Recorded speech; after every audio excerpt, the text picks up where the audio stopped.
All right, so get this. We're talking about war and peace and the future of humanity. Okay. And you've handed us Einstein, Freud, and Asimov Oh, wow. to work with. That's quite the trio. It is an interesting combination. Isn't it? Yeah. Each of them a true visionary. Right. Grappling with these huge universal questions Yeah. from their own unique perspectives. Okay, so we've got this exchange of letters between Einstein and Freud from 1932, Okay. right in the midst of rising global tensions. Yeah. And it's specifically about how to prevent war. Mm. Then, decades later, in 1971, we have Asimov's essay, The Good Earth Dies, Right. which tackles the completely different sounding, but maybe not so different after all, Right. issue of overpopulation. What's fascinating to me is how even though these thinkers are separated by time and discipline, Right.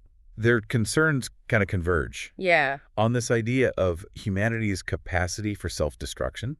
Yeah, it's like they're all trying to answer this one question. Will our ingenuity ultimately save us, or will it be our undoing? I think that's the million-dollar question. Right. And I think diving into their work might give us some clues. Okay. Let's start with Einstein Okay. and his famous quote, "There has never been a good war and never a bad peace." I love that quote. Right. It's so simple, but it really cuts to the core of his beliefs. Yeah. He wasn't just against war. He was a true activist for peace, Yeah. even advocating for people to refuse military service. Oh, wow. That's what they called militant pacifism, right? Exactly. And I think it's important to remember the historical context here. Okay. Einstein, being Jewish and living in Europe in the 1930s, Right. was witnessing firsthand the rise of fascism and the very real threat of another devastating war. So he wasn't just theorizing about peace. He was deeply concerned Yeah. about the immediate dangers facing humanity. Right. Which is why in 1932 he writes this letter to Freud through the League of Nations, Wow. asking this huge, almost naive-sounding question. Okay. Is there any way to rid mankind of the menace of war? And what's interesting is that he actually proposes a concrete solution. Does he? Yeah. A supranational judicial body. Okay. A kind of global court with real power to resolve international conflicts. Wow. It's like he was envisioning a precursor to the United Nations Right. almost 40 years before it came into existence. But even Einstein, with his faith in reason and international cooperation, recognized that there was a big obstacle Yeah. to achieving lasting peace. And that obstacle wasn't political. Right. It was psychological. He basically admitted that as a physicist, Okay. he didn't fully understand the forces within human nature Yeah. that drive us toward conflict. Right. And that's where he turned to Freud, Makes sense. the master of the mind, for insight. So what does Freud say? Well, Does he offer any hope for humanity overcoming its warlike tendencies? well, Freud, as you might expect, dives right into the darker recesses of the human psyche. Okay. He argues that we all possess this innate drive Uh-huh. for aggression and destruction, what he called the death instinct. Death instinct. And he says it's just as fundamental as our drive for love and connection, Okay. which he termed eros. I have to admit, when I first read about the death instinct, Okay? it sounded a little, deathly. Yeah. It's not exactly an uplifting concept. It's definitely not a feel-good idea, Right. but I think it's important to understand what Freud was really getting at. Yeah. He wasn't saying that war is inevitable Okay. or that we're all doomed to destroy ourselves. Right. He was trying to understand the roots of human aggression, Uh-huh. the primal urges that can, under certain circumstances, Okay. lead to violence and conflict. Yeah, it's like he's saying that if we want to truly prevent war, we need to grapple with these darker aspects of human nature. Exactly. Right. And Freud even uses this really striking analogy to illustrate his point. Okay. He compares the death instinct Mm. to the way some organisms actually preserve their own life Mm. by destroying others. Wow. It's a pretty stark image, Yeah. but it gets you thinking about those deep primal forces that are still operating within us, Yeah. even in this supposedly civilized age. So we have Einstein, who seems to believe in the power of reason and education to guide us towards peace. And then we have Freud, who's painting a much bleaker picture Hey. of human nature. Yeah? Where do those two perspectives meet? Well, that's what makes this exchange so fascinating. Right. They're both acknowledging the same problem, Okay. humanity's potential for self-destruction, Right.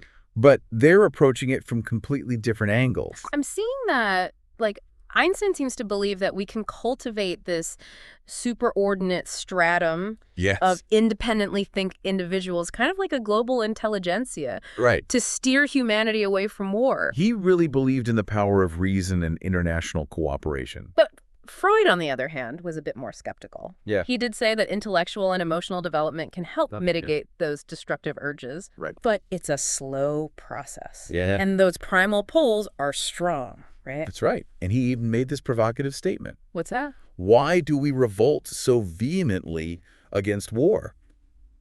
Because we cannot do otherwise. No? We are pacifists because we are compelled to be pacifists. Okay, that one's going to need some unpacking. Okay. What did he mean by that? It almost sounds like he's saying we're hardwired for peace. That's actually a really interesting interpretation. Let's see. Yeah. What Freud was suggesting is that as civilization has advanced, as we've become more intellectually and emotionally sophisticated, our tolerance for the brutality of war has actually decreased. Oh, interesting. It's like our very evolution is pushing us away from constant warfare. Right. Even if it doesn't feel like it sometimes. So it's not just wishful thinking. There's actually a biological basis for our aversion to war. That's a pretty radical idea. It is, and it actually connects to some of Asimov's ideas about the long-term trajectory of humanity. But before we get there, I want to go back to Einstein and Freud for a moment. Okay. What stands out to you about their conversation? I think it's the contrast between Einstein's optimism about our ability to reason our way out of conflict and Freud's more sobering view of human nature. It's like they're representing two sides of our own internal struggle between our better angels and those darker impulses that we're still grappling with. That's a great observation, and it leads us perfectly into Asimov's work, which adds a whole new dimension to this conversation about humanity's future. Because while Einstein and Freud were primarily focused on the threat of war, Asimov takes a longer view, looking at the potential consequences of unchecked population growth and its impact on resources and the environment. And he does it in a really thought-provoking way, right? Like he starts his essay with this crazy calculation based on the total biomass of all animal life on Earth. Our planet could theoretically support 40 trillion humans. That number always catches people off guard. It does. But there's a big caveat. Okay. Which is that's only possible if no other animal life existed. Right. Asimov isn't suggesting that's a desirable scenario. Right. He's simply using it to illustrate the sheer biological carrying capacity of Earth. Right. And the potential consequences of unconstrained population growth. Yeah, and then he goes on to describe this really disturbing dystopian vision of what a world with 40 trillion humans might actually look like. He does. Which is definitely not a place I'd want to live. He envisions a world encased in towering structures to maximize food production. Okay. Where human waste and even corpses are used as fertilizer. Oh, wow. It's a pretty grim picture. It is. But it serves a powerful purpose. Yeah. To force us to confront the consequences of unchecked growth and our own unsustainable patterns of consumption. It's like he's saying, look, here's where we could end up if we don't start thinking seriously about the long-term consequences of our actions. Right.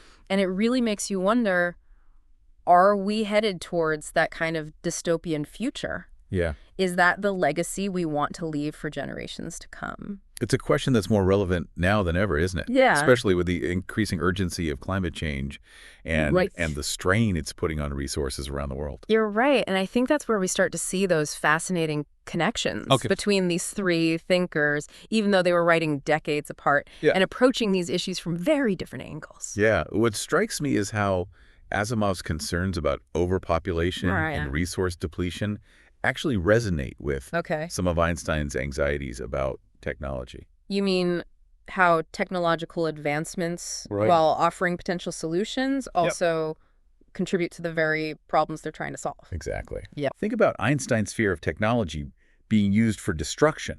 Right. For creating even more powerful weapons of war. Okay. And then compare that to Asimov's warnings about energy consumption and pollution exceeding sustainable limits. Right. They're both essentially saying that our ingenuity, our ability to manipulate the natural world, is a double-edged sword. It's almost like a cautionary tale about the unintended consequences of progress. Yeah. Like, we can create all these amazing things, Right.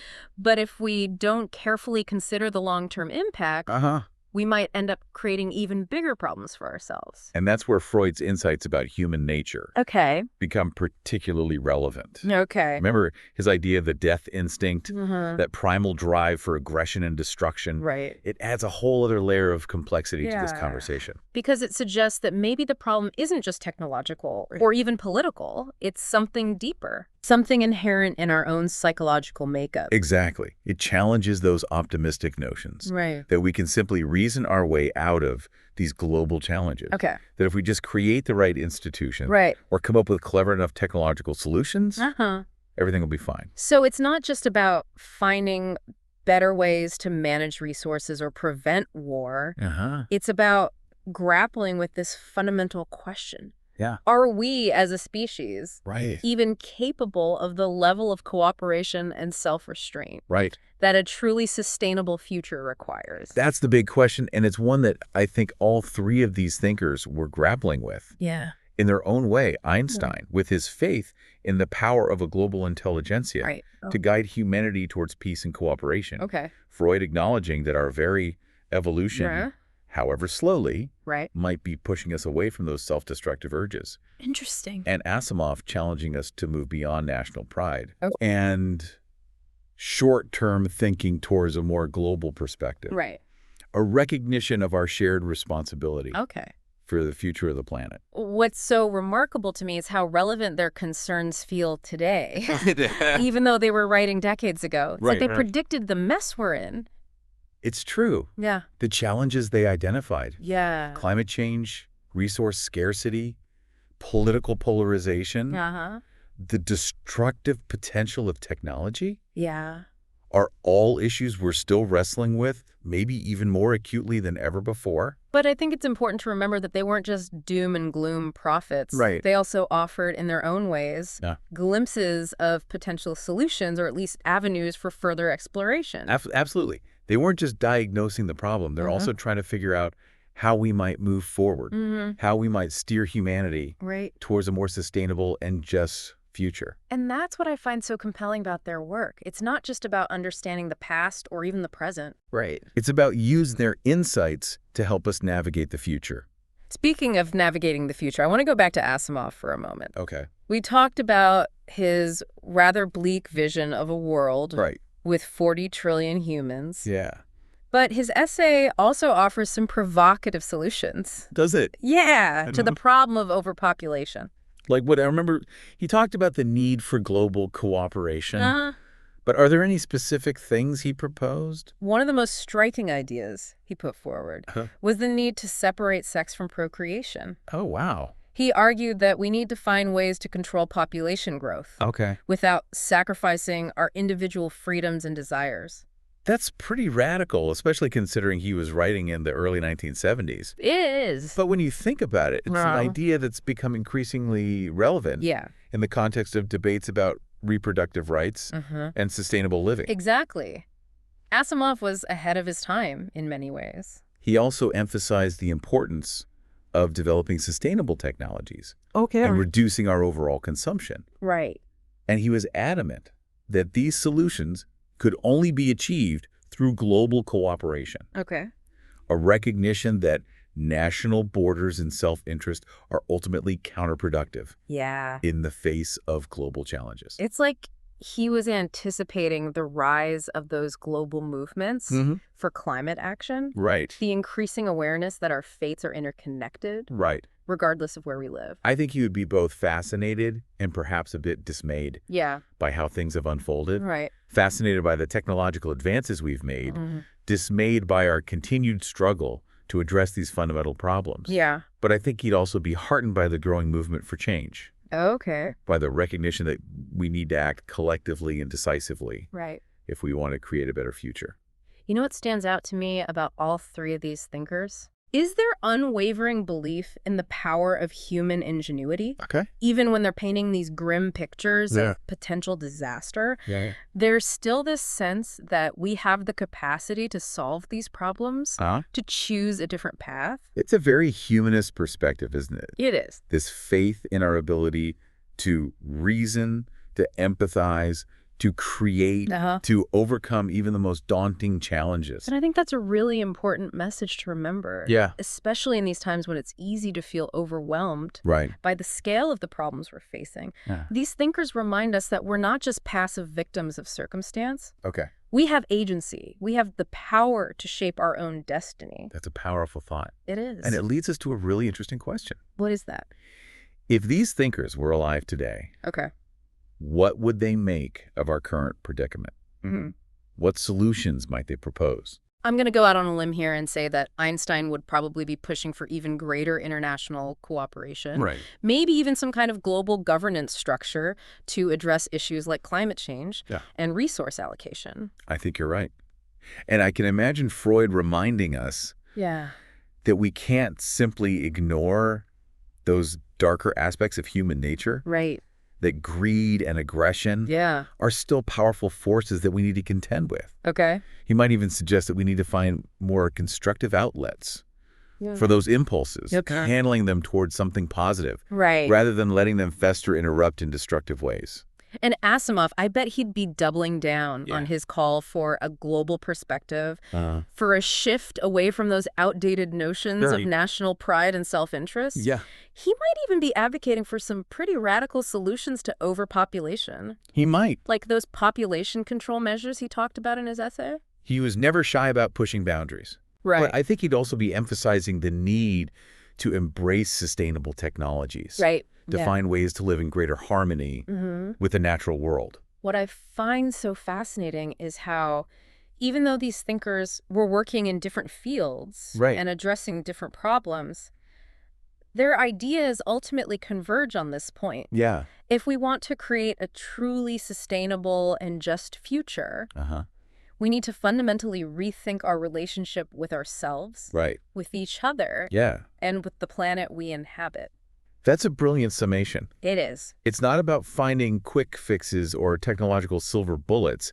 It's about a deeper transformation in our values, our priorities, our very way of being in the world. And I think that's the real challenge, but also the real opportunity that these thinkers present us with. It really is a call to action, isn't it? It is. It's like they're saying, okay, we've given you the diagnosis, now it's up to you to find the cure. Exactly. And I think that's where the listener comes in. What we've done in this deep dive is provide a framework for thinking about these big issues, for understanding the historical and psychological context.